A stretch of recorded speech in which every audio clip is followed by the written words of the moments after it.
whatever DApp is on the front page. We're still trying to think about how to best solve these problems. The sticker market is actually a really interesting one.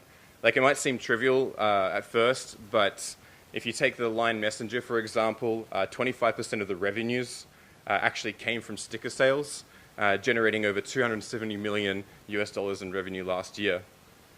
It's also an interesting avenue for attaching a real-world meme economy. So for developers, we'll be introducing full support for Solidity and Viper programming languages. We also want to enable the ability to write smart contracts for use among friends within the chat context. And the problem is, coding on your phone kind of sucks. So we've been thinking about how this could potentially look like. Our current thoughts are to create a Lego-like module that click together.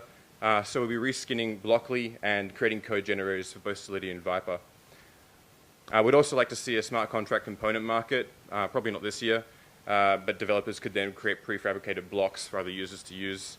Of course, coding smart contracts is no trivial thing. So thinking how we can create and test reliable smart contracts will require a lot of thought. Identity is also one of the most exciting features we want to see. It'll allow DApp developers to create any number of financial tools while being regulation compliant, as well as making it painless possible for users to set up. I mean, Uport is the obvious serious solution out there, and we're looking forward to working with them more closely to make this happen. What I would actually like to see is the creation of an identity standard specification, something like ERC20. Doing this would allow the end user to have a freedom in the choice of identity system they use. Finally, I want to talk briefly about disintermediation. Here at Status, we've gone to great lengths to connect directly to the network to ensure the client isn't connecting to Ethereum via some trusted intermediary server.